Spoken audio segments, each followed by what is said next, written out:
Doctor Manoj Morarka जी जो oil industry से जुड़े हुए हैं। मनोज जी, ऑयल इंडस्ट्री के ऊपर भी इसका कोई इम्पैक्ट है?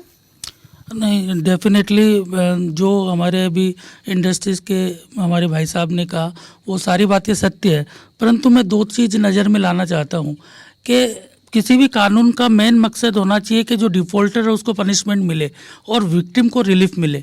यहाँ पे जो डिफ़ॉल्टर है उसको पनिशमेंट तो मिल रहा है, लेकिन बेनिफिट गवर्नमेंट को मिल रहा है, बेनिफिट बेनिफिशरी को नहीं है। आप उसके ऊपर टैक्स लगा के वो टैक्स का अमाउंट उसको एज ए जो विक्टिम है उसके पास तो पेमेंट का रिलीफ मिला ही नहीं उसको।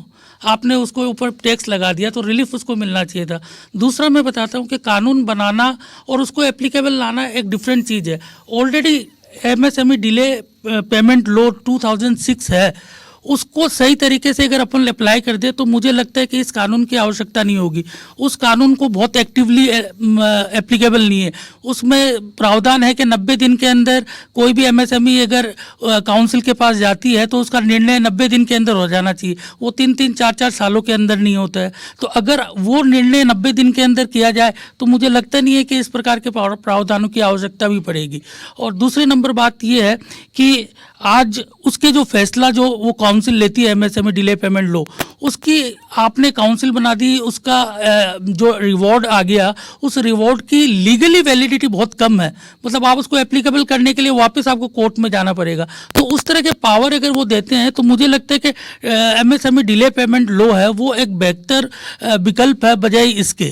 तो पारंपरिक तरीके से जो व्यापार है, व्यापार चलता है भरोसे से, और लेकिन इसमें अगर भरोसा करना भी चाहे व्यापारी, जो मैन्युफैक्चरर है, छोटा मैन्युफैक्चरर है, सप्लायर है, तब भी उसके पास ये स्कोप नहीं है, ये अवसर नहीं है कि वो अपने जो दूसरे व्यापारी है, जो खरीदार है, उसको वो अपनी तरफ से कोई रियायत दे सके।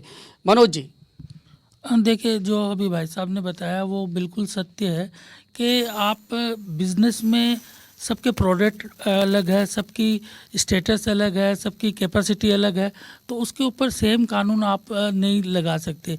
एक इंडस्ट्रीज़ है जो 6 लाख रुपए की उसकी इनकम है, वो रिटर्न बढ़ रही है और उसके ड्यूज़ 20 लाख है, तो वो कहाँ से 26 लाख के ऊपर प्रॉफिट के ऊपर टैक्स देगा।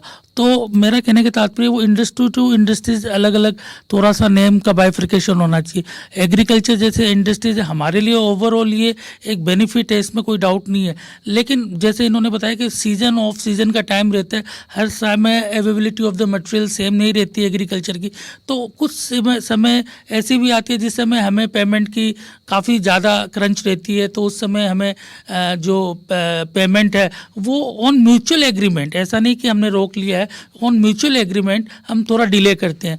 तो उस तरह की व्यवहारिकता को भी मद्देनज़र रखकर इस कानून में थोड़े चेंजेस लाएं तो ये एक बेटर ऑप्शन रहेगा। क्योंकि आप अगर सेम फॉर्मूला सभी जगह अप्लाई कर देंगे तो वो चीज़ मेरे हिसाब से अनुचित रहेगी।